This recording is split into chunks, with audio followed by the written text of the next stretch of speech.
देख रहे हैं इंडिया न्यूज। मैं हूं आपके साथ चारू कौशिक।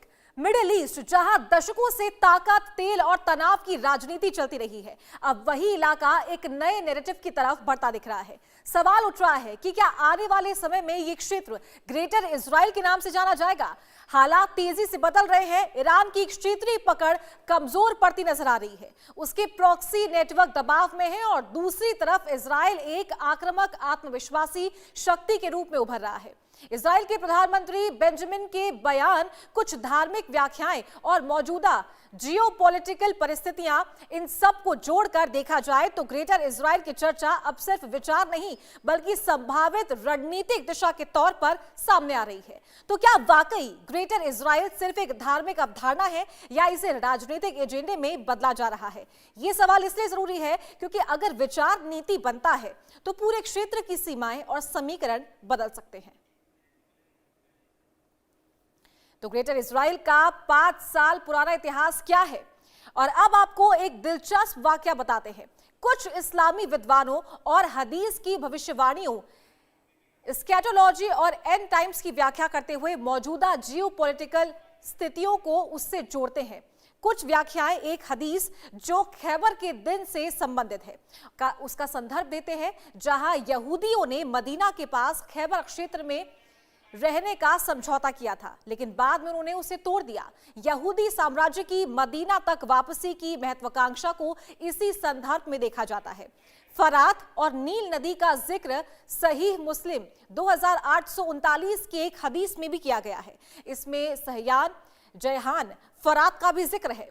यह हदीस इन नदियों के पवित्र होने का जिक्र करती है, लेकिन सीधे तौर पर यही नहीं कहती कि इन पर इजराइल का अधिकार होगा।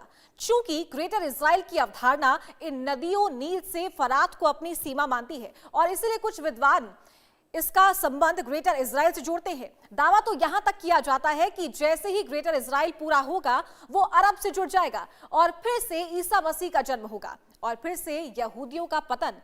धार्मिक मान्यताएं जो भी कह रही हैं, लेकिन ग्रेटर इजराइल धीरे धीरे आकार ले रहा है। और अब जबकि ग्रेटर इजराइल को धार्मिक ग्रंथ से जोड़ने का सवाल मौलाना खोकब से किया गया तो उनका बयान किसी और ही दिशा में चला गया। सुनिए। We are in historic days, days that will be written in the annals of Israel. In Operation Roaring Lion, our roar is growing and intensifying. We are pummeling the Islamic regime in Tehran. We are pummeling its emissaries, Hezbollah in Lebanon. There's unprecedented coordination between Israel and the U.S. and achieved substantial achievements that are changing the reality in the West Bank, in the Middle East and beyond. These achievements are increasing the status of Israel as a superpower more than ever. Through our power in opposition to the power of our enemies, this is what is ensuring our survival. Our threats come and go, but when we become a regional superpower, and in many respects a global superpower, we have the power to push away threats and ensure our future.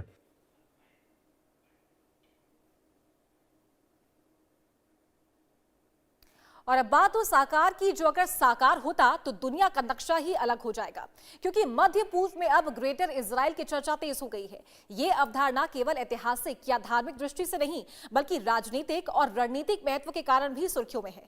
Greater Israel का अनुमानित क्षेत्रफल लगभग 1.5 million वर्ग kilometre के आसपास माना जाता है और इस क्षेत्र को नील नदी और यूफ्रेटिस नदी की भी भूमिका से जोड़ा जाता है और इसे धार्मिक ग्रंथों में भी उल्लेखनीय बताया गया है। इजरायली प्रधानमंत्री बेंजामिन नेतन्याहू बार-बार इस क्षेत्र की संकल्पना को वास्तविकता में बदलने की बात करते हैं। राजनीतिक विश्लेषकों का कहना है कि इस क्षेत्र के नियंत्रण का सपना सिर्फ इजराइल की रणनीति नहीं बल्कि पूरे मध्य पूर्व की शक्ति संरचना को बदल सकता है और जब तक ये योजना पूरी नहीं होती तब तक इसके आसपास के देशों में सुरक्षा और भू राजनीतिक तनाव लगातार बढ़ सकता है।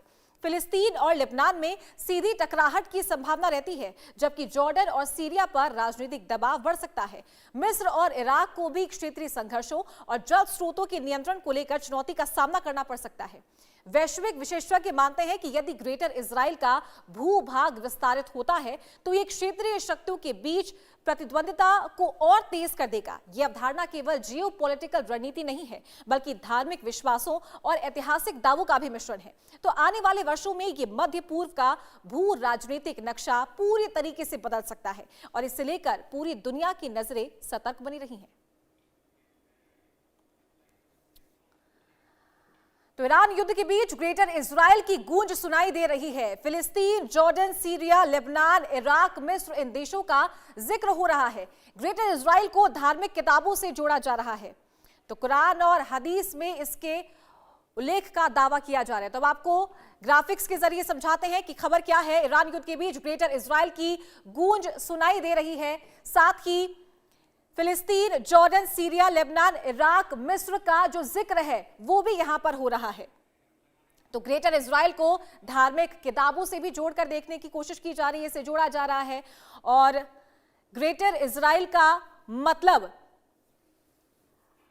खाड़ी देशों से सीधा टकराव माना जा रहा है। कुरान और हदीस में इसके उल्लेख का दावा भी किया जा रहा है, ग्रेटर इजराइल के उल्लेख का दावा किया जा रहा है। नील नदी और यूफ्रेटस नदी के बीच के क्षेत्र को ग्रेटर इजराइल कहा जा रहा है। तो बड़ी जानकारी आपको दे रहे हैं। ग्रेटर इजराइल का मतलब खाड़ी देशों से सीधा टकराव माना जा रहा है। इजराइल के पीएम नेतन्याहू ग्रेटर इजराइल की बात करते रहते हैं।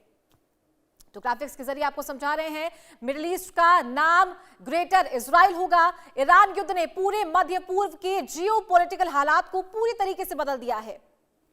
तो जिस इजराइल को समाप्त करने का ख्वाब ईरान देखते रहा, वो अब युद्ध में है और उसकी जो हालत तेजी से कमजोर होती नजर आ रही है। और इसीलिए जरा 3 तस्वीरों की तरफ चलते हैं। पहली तस्वीर का जिक्र अभी हमने किया और मेरे कहने का मतलब यह है कि ईरान का सूरज डूब रहा है, जिसकी वजह से इजराइल मिडिल ईस्ट का बेताज बादशाह बनने की तरफ तेजी से बढ़ रहा है। तो दूसरी तस्वीर की बात करते हैं इजरायली पीएम नेतन्याहू की, इसलिए लगाया है क्योंकि उन्होंने ग्रेटर इजराइल का दावा करके खलबली मचा दी है। और ऐसा नहीं कि नेतन्याहू ने पहली बार ग्रेटर इजराइल शब्द का जिक्र किया है, लेकिन ईरान युद्ध के बीच ये पहली बार हुआ जब नेतन्याहू ने ग्रेटर इजराइल की बात की हो। नेतन्याहू को लगता है कि उनकी राह में केवल ईरान ही बाधा था और जिसकी वजह से उनका सपना पूरा नहीं हो रहा था। तीसरी तस्वीर इस्लामिक ग्रंथों की है, जिसमें ग्रेटर इजराइल का जिक्र ये केवल शब्द नहीं बल्कि धार्मिक मान्यता भी है और इस सपने को उड़ान भरने की ऊर्जा देती है। तो 3 अलग अलग तस्वीर जिसका जिक्र यहां पर हो रहा था। मिडिल ईस्ट का नाम ग्रेटर इजराइल होगा। पहली तस्वीर मौजूदा जो हालात वहां पर बने हुए हैं, यानी कि ईरान और इजराइल का जो युद्ध चल रहा है उसकी बात यहां पर हो रही थी, साथ ही नेतन्याहू का जो बयान सामने आया। और तीसरी तस्वीर की बात कर रहे थे धार्मिक मान्यता, यानी कि मिडिल ईस्ट का नाम ग्रेटर इजराइल भी हो सकता था, इसकी धार्मिक मान्यता भी है, तो इसीलिए भी इस बात का जिक्र हो रहा था। तो ईरान के 3 प्रॉक्सी संगठन है। आगे बढ़ेंगे और अब जरा चलते हैं मौजूदा हालात की तरफ। दरअसल 28 फरवरी को हुए हमले में मारे गए ईरानी खलीफा खामेनेई ने डेथ इजराइल का सपना देखा और यहूदियों के सर्वनाश के लिए 3 प्रॉक्सी संगठन खड़े किए। इसमें फिलिस्तीन और गाजा में हमास को खड़ा किया और आज अल हदाद हमास की मुखिया है। तो लेबनान में खामेनेई ने हिजबुल्लाह को बिठाया और आज कासिम नईम संगठन चला रहा है। और इसी तरह यमन में हुती को खड़ा किया गया, जिसकी अगुवाई यूसुफ अल मदानी कर रहा है। लेकिन इन तीनों आतंकी संगठनों की कमर इजराइल ने पहले ही तोड़ रखी है, तो बाकी रही सही कमर इनके आका अली खामेनेई मारे जाने से पूरी हो चुकी है। लेकिन दिलचस्प बात यह है कि हमास को मारने के बहाने इजराइल ने पूरे गाजा पर एक तरफ से कब्जा जमा लिया है। दक्षिण लेबनान पर इजराइल का कब्जा है और इसी बहाने इजराइल ने दक्षिण सीरिया पर कब्जा जमा रखा है। यानी कहा जा सकता है कि ग्रेटर इजराइल में ईरान का भी योगदान कम नहीं है, क्योंकि ईरान ना इजराइल को मिटाने का सपना देखता और ना इजराइल इतनी कामयाबी हासिल करता। तो चलिए अब आगे बढ़ेंगे, बड़ी जानकारी आपको दे। ग्रेटर इजराइल, अनुमानित क्षेत्रफल और शामिल देश, इनके बारे में बात करते हैं। तो इजराइल की बात करें 22,000 वर्ग किलोमीटर, फिलिस्तीन तो बैंक प्लस गाजा। तो चलिए अनुमानित क्षेत्रफल और शामिल देश की बात करते हैं। ग्रेटर इजराइल की सबसे पहले बात करें। इजराइल आधुनिक सीमा 22,000 वर्ग किलोमीटर, अनुमानित क्षेत्रफल और शामिल देश की भी बात यहां पर कर रहे हैं। उसके बाद आते हैं फिलिस्तीन, जिसमें वेस्ट बैंक प्लस गाजा 6,000 वर्ग किलोमीटर। इसके बाद आता है लेबनान का हिस्सा 10,000 वर्ग किलोमीटर और चौथे नंबर पर आता है सीरिया के दक्षिण इलाके 50,000 वर्ग किलोमीटर। तो एक क्षेत्रफल और इसमें शामिल देश यानी कि ग्रेटर इजराइल की बात करें थे, जिसकी मान्यता अलग अलग तरीकों से बताई जा रही थी, जिनका जिक्र अलग अलग तरीकों से हुआ था। तो जॉर्डन के पश्चिमी इलाके में 1,00,000 वर्ग किलोमीटर, तो इराक के पश्चिमी इलाके में जो अनुमानित क्षेत्रफल है वो 80,000 वर्ग किलोमीटर है। मिस्र के पूर्वी भाग यानी कि सिनाई सहित 2,00,000 वर्ग किलोमीटर, साथ ही कुल अनुमानित क्षेत्रफल है लगभग 15,000 वर्ग किलोमीटर। तो ये बड़ा क्षेत्रफल है और ग्राफिक्स के जरिए आपको समझाया है अनुमानित क्षेत्रफल और शामिल देश। तो चलिए आगे बढ़ेंगे 15,00,000 वर्ग किलोमीटर क्षेत्रफल वाले बड़े देश के बारे में। जब हम कहते हैं कि 1.5 मिलियन वर्ग किलोमीटर, तो इसका मतलब है 15,00,000 वर्ग किलोमीटर की यहां पर बात हो रही है। तो 15,00,000 वर्ग किलोमीटर क्षेत्रफल वाले बड़े देश पेरू क्षेत्रफल करीब 12.8 लाख वर्ग किलोमीटर इसका क्षेत्रफल है। पेरू क्षेत्रफल की बात हो रही है। चाड क्षेत्रफल करीब 12.8 लाख वर्ग किलोमीटर। और आगे बढ़ेंगे, नाइजर क्षेत्रफल करीब 12.7 लाख वर्ग किलोमीटर। और चलिए आगे चलते हैं, अंगोला क्षेत्रफल की बात करते हैं, करीब 12.4 लाख वर्ग किलोमीटर की यहां पर बात हो रही है। और आगे बढ़ेंगे, मंगोलिया क्षेत्रफल की बात कर रहे हैं, करीब 15.6 लाख वर्ग किलोमीटर की बात यहां पर हो रही है मंगोलिया क्षेत्रफल की। तो चलिए आगे बढ़ेंगे और अब जरा चलते हैं ग्रेटर इजराइल की तरफ। इजरायली राष्ट्रवादी या जायोनिस्ट आंदोलनों के ग्रेटर इजराइल के दावे समय, काल और विभिन्न समर्थक समूहों की तरफ से किए जाते रहे हैं। ये दावे श्रम जायोनिस्ट, संशोधनवादी जायोनिस्ट या धार्मिक जायोनिस्ट समूहों के आधार पर भिन्न भिन्न रहे हैं। ग्रेटर इजराइल शब्द के दो अलग अलग प्राथमिक उपयोग हैं। एक जो गोलान हाइट्स, वेस्ट बैंक और गाजा पट्टी के साथ अंतरराष्ट्रीय स्तर पर इजराइल राज्य के हिस्से के रूप में मान्यता प्राप्त क्षेत्र को संदर्भित करता है, और दूसरी परिभाषा नील नदी से यूफ्रेटिस तक फैले बहुत बड़े क्षेत्र को बताता है। हालांकि ग्रेटर इजराइल एक विवादास्पद वैचारिक नक्शा है जो बाइबल के प्रॉमिस लैंड का हवाला देते हुए दरियाए नील को जो मिस्र से होकर गुजरती है और दरियाए फरात जो इराक से होकर गुजरती है, यहां तक एक क्षेत्र का दावा ग्रेटर इजराइल में किया जाता है। और इस नक्शे में फिलिस्तीन, Jordan, Lebanon, Syria, Iraq, Saudi Arab. तो चलिए ग्रेटर इजराइल की बात हो रही है, क्षेत्रफल की बात की, अब आपको समझाते हैं सबसे ऊपर तुर्की और ग्रेटर इजराइल में कौन कौन से जो क्षेत्र है वो इंक्लूड हो रहे हैं, कितने वर्ग मीटर के साथ इंक्लूड हो रहे हैं वो भी आपको बताते हैं। यूफ्रेटिस नदी, सीरिया, इराक, फिलिस्तीन, जॉर्डन, मिस्र, नील नदी, लेबनान, इजराइल, तुर्की। तो ये आपको ग्राफिक्स के जरिए समझा रहे हैं, मैप के जरिए आपको बता रहे हैं, क्योंकि ये मौजूदा मध्य वर्ग के देशों की संप्रभुता को चुनौती देता है। तो ग्राफिक्स के जरिए आपको बताया ग्रेटर इजराइल की यहां पर बात हो रही थी कि कौन कौन से जो इलाके हैं वो कितने क्षेत्रफल के साथ इस पूरे ग्रेटर इजराइल को बनाते हैं। चलिए ग्रेटर इजराइल, और ये रेड मार्क यहां पर पूरा हो रहा है जिसमें नीचे सऊदी अरब, बीच में ग्रेटर इजराइल, और इसमें तमाम वो जो देश हैं क्षेत्रफल के साथ आते हैं उसकी यहां पर बात हो रही है।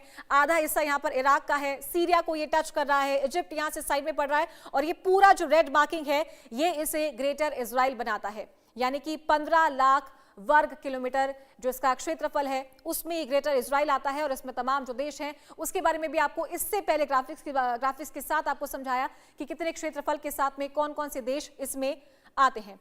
तो चलिए आगे बढ़ेंगे। तो ग्रेटर इजराइल की नींव 1948 में ही पड़ गई थी जब इजराइल और अरब देशों के बीच में युद्ध हुआ। तो जिस स्वतंत्रता युद्ध या इजराइल की इंडिपेंडेंस वॉर को भी कहा जाता है, मध्य पूर्व के भू राजनीतिक नक्शे को बदलने वाला मील का पत्थर साबित हुआ। ये युद्ध फिलिस्तीन में यहूदियों और अरबों के बीच भूमि के नियंत्रण को लेकर छिड़ा। युद्ध की शुरुआत 14 मई 1948 को हुई जब इजराइल ने स्वतंत्रता की घोषणा की और आसपास के अरब देशों मिस्र, सीरिया, लेबनान, इराक और जॉर्डन ने उस पर आक्रमण कर दिया। तो इस संघर्ष में इजरायली सेनाओं ने न केवल अपने सीमित क्षेत्र की रक्षा की बल्कि कई अरब क्षेत्रों पर कब्जा कर ग्रेटर इजराइल की नींव रखी। इस युद्ध ने भू राजनीतिक दृष्टि से इजराइल को मजबूती दी और धार्मिक और ऐतिहासिक संदर्भों से इस विस्तार की ओर इसे आगे बढ़ाया।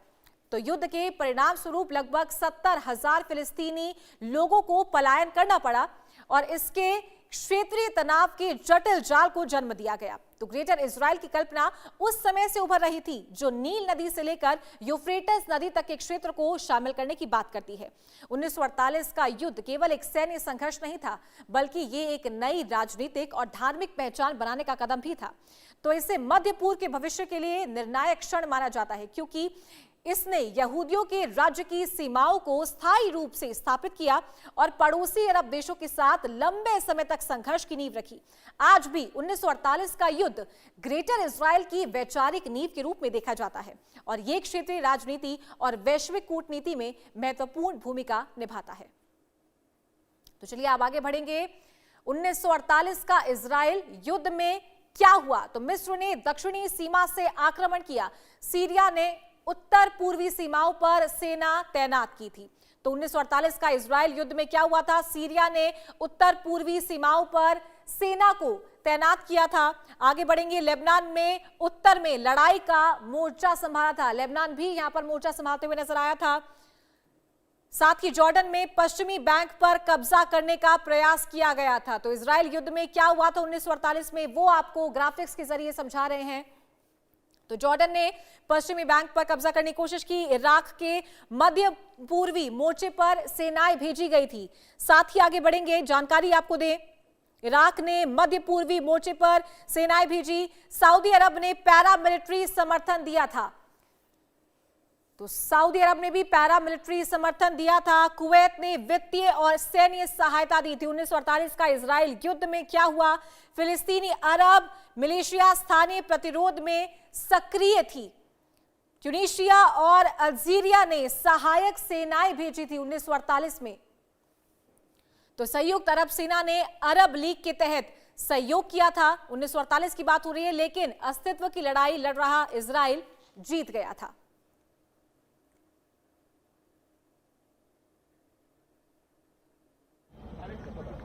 ग्रेटर इजराइल का 5000 साल पुराना जो राज है उसकी बात हो रही है। 1948 में इजरायली युद्ध में क्या कुछ हुआ?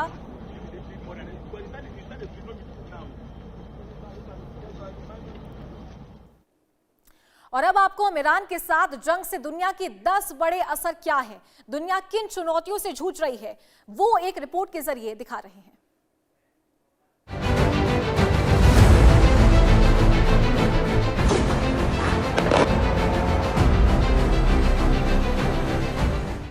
ईरान जंग की कीमत चुका रही दुनिया। ईरान जंग दुनिया पर 10 बड़े असर। असर नंबर 1, तेल और सप्लाई का संकट। पहले ही दुनिया तेल संकट से गुजर रही है। अगर युद्ध बढ़ा तो तेल सप्लाई बुरी तरह प्रभावित हो जाएगी।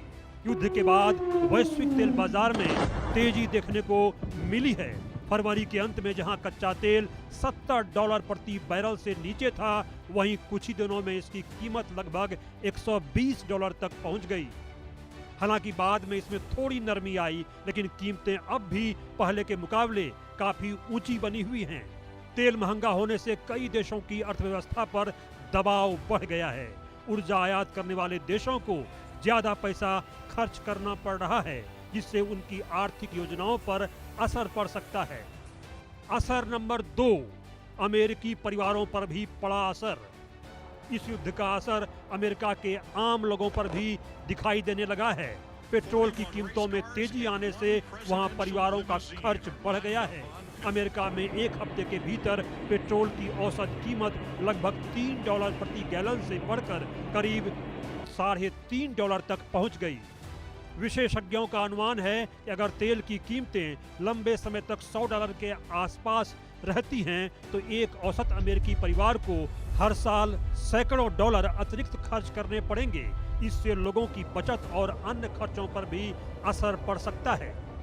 असर नंबर 3, आर्थिक विकास और महंगाई पर असर। विश्लेषकों का मानना है कि अगर युद्ध जल्दी खत्म नहीं हुआ तो इसका असर वैश्विक आर्थिक विकास पर भी पड़ता नजर आएगा, जो कि आमतौर पे अभी देखने को भी मिल रहा है। कुछ आकलनों के अनुसार अमेरिका की आर्थिक वृद्धि दर आने वाले समय में धीमी पड़ जाएगी। साथ ही महंगाई भी बढ़ने की आशंका गहरा चुकी है। महंगे तेल और गैस के कारण केंद्रीय बैंकों के सामने बड़ी चुनौती खड़ी हो जाएगी, क्योंकि उन्हें महंगाई नियंत्रित करने और आर्थिक विकास को बनाए रखने के बीच संतुलन बनाने के लिए जद्दोजहद करनी पड़ेगी। इससे ब्याज दरों में कटौती की योजनाएं भी टल सकती हैं। असर नंबर 4, खाद्य आपूर्ति संकट से बढ़ेगी खाद्य महंगाई। युद्ध का असर सिर्फ ऊर्जा तक सीमित नहीं है। हॉर्मुज मार्ग से गुजरने वाली उर्वरकों की आपूर्ति में भी बाधा पहुंचनी शुरू हो चुकी है। अगर यह स्थिति लंबी चली तो दुनिया भर में खेती की लागत बढ़ जाएगी। इसका सीधा असर खाद्य कीमतों पर पड़ सकता है, खासकर उन देशों में जहां पहले से ही महंगाई और गरीबी बड़ी समस्या बनी हुई है। जानकारों का मानना है कि यदि संघर्ष जल्दी खत्म नहीं हुआ तो आने वाले महीनों में खाद्य संकट और महंगाई दोनों बढ़ सकते हैं, जिससे वैश्विक अर्थव्यवस्था पर दबाव और गहरा सकता है। असर नंबर 5, जंग की अनिश्चित सीमा। इस संकट में सभी देशों की स्थिति समान नहीं है। ऊर्जा निर्यात करने वाले देशों को इससे आर्थिक फायदा हो सकता है। नॉर्वे, रूस और कनाडा जैसे देश तेल और गैस की ऊंची कीमतों से लाभ कमा सकते हैं। वहीं दूसरी ओर ऊर्जा आयात करने वाले देशों पर इसका सबसे ज्यादा असर पड़ता नजर आ रहा है। यूरोप, भारत, चीन, जापान और दक्षिण कोरिया जैसे देश अपनी ऊर्जा जरूरतों के लिए आयात पर ही निर्भर हैं। इसलिए उन्हें महंगे तेल और गैस का बोझ उठाना पड़ रहा है। यह जंग कब खत्म होगी कोई अता पता नहीं है। दोनों तरफ से नुकसान के अपने अपने दावे हैं। दोनों तरफ के देश लंबे समय तक जंग में टिके रहने की बात भी करते हैं। इससे आम लोगों की मुश्किलें बढ़ने वाली हैं।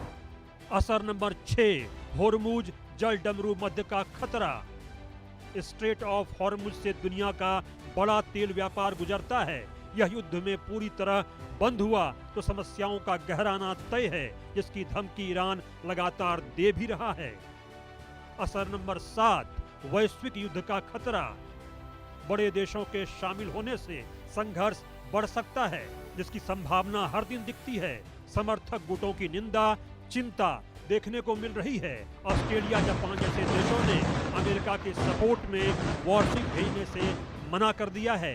इससे अमेरिका बौखला चुका है, लेकिन कुछ और देश अगर कूदेंगे तो स्थिति बिगड़ जाएगी। असर नंबर 8, मिडिल ईस्ट में तबाही से पहले की खामोशी। ईरान ने मिडिल ईस्ट के मुस्लिम देशों पर लगातार हमला किया है। उसने अमेरिकी बेस के अलावा ऑयल रिफाइनरी पर भी हमले किए हैं। इसमें आम लोगों को भी नुकसान पहुंचा है। यह हमला किसी देश की संप्रभुता पर खतरा है। अभी मिडिल ईस्ट के देशों ने प्रायः शांति ही दिखाई है, लेकिन अगर वो युद्ध में शामिल हो गए तो स्थिति विकट हो जाएगी। असर नंबर 9, परमाणु संकट और प्रॉक्सी वार। ईरान के परमाणु कार्यक्रम को लेकर चिंता है और उसी को लेकर युद्ध भी शुरू हुए हैं। ईरान ने खतरनाक बैलिस्टिक मिसाइलों से इजराइल पर हमला शुरू कर दिया है। ईरान खार्ग द्वीप को